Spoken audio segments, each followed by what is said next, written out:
Tidak hanya di Mojokerto dan Klaten, memang harus hati-hati di ibu kota Jakarta karena sekitar 86 rukun warga di Jakarta masuk dalam kategori rawan banjir. Nah, di tengah prediksi BMKG, curah hujan di Jabodetabek akan tinggi di bulan Desember ini.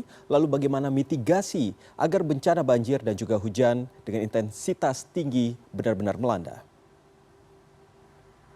Beberapa hari terakhir Jakarta diguyur hujan dengan intensitas rendah hingga ke sedang, namun dengan durasi yang cukup panjang. Ini ternyata sudah membuat cukup khawatir. Terlebih juga BMKG sudah memprediksi bahwa Jakarta dan sekitarnya akan diguyur hujan dengan intensitas cukup tinggi akibat sejumlah fenomena cuaca.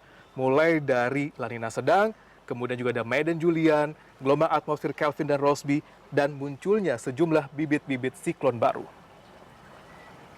Kali ini muncul satu bibit siklon lagi, yaitu 91S.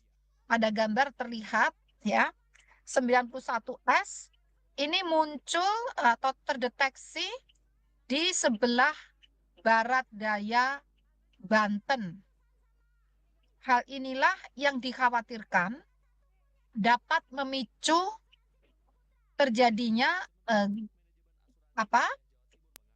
hujan dengan intensitas sedang hingga lebat, bahkan bisa sangat lebat. Berdasarkan pemetaan Badan Penanggulangan Bencana Daerah Jakarta, terdapat 86 RW di 25 kelurahan yang masuk kategori rawan banjir. Di mana wilayah dengan kelurahan terbanyak berada di wilayah Jakarta Selatan dengan total 10 kelurahan. Kemudian Jakarta Timur dengan 7 kelurahan, Jakarta Barat dengan 5 kelurahan, dan Jakarta Utara dengan 3 kelurahan. Wilayah Pondok Jaya, Jakarta Selatan menjadi salah satu wilayah yang masuk dalam kategori rawan banjir. Lalu bagaimana warga di sini mengantisipasi apabila memang turun hujan dengan intensitas yang cukup tinggi, durasi cukup panjang, sehingga banjir tidak bisa dielakkan? Kalau untuk banjir yang sangat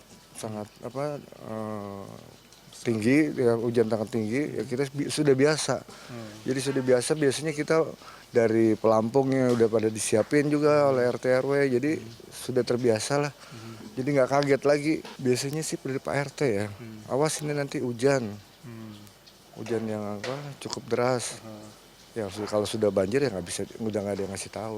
Ya udah tahu prediksi hujan, lebat, banjir, udah tinggal nungguin rumah pompa aja beraktivitas. Dan kita akan lihat bagaimana sebenarnya situasi di dalam rumah pompa Pondok Jaya dan melihat apa sebenarnya yang diukur dan dipantau oleh operator yang ada di rumah pompa ini. Tiap harinya pemantauan lewat debit air. Terus di sini yang standby juga tiap hari ada 2 orang setiap harinya 24 jam.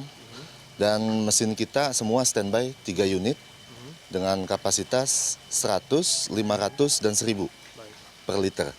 Nah, kita lihat ketinggian kali dan ketinggian saluran di depan.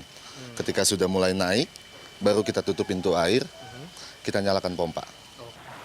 Menurut peneliti Queensland University of Technology, Koni Susilawati mengatakan bahwa problem banjir di Jakarta sangat kompleks. Jadi, satu solusi saja sulit untuk bisa menangani problem banjir di Jakarta ini. Dulunya masalah utama dari kanal itu kan sampah. Mungkin masih tetap lah orang jadi pembersihan sampah secara rutin. Jadi misalnya meskipun sudah ada, kalau penuh dengan sampah ya permukaannya jadi kecil. Jadi sampah itu salah satunya yang bisa kita lakukan kan. Yang buang sampah kan manusia, bukan kondisi alam. Yang kedua ya seperti yang saya katakan tadi, kalau daerahnya memang tidak layak ya mendingan dipindahkan, karena itu demi keselamatan manusia, bukan cuman kehilangan harta benda tapi bisa juga nyawa.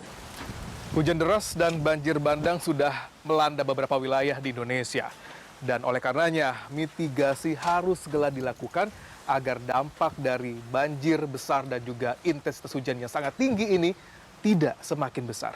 Roli Kurniawan, Fajar Bolivia, Jakarta.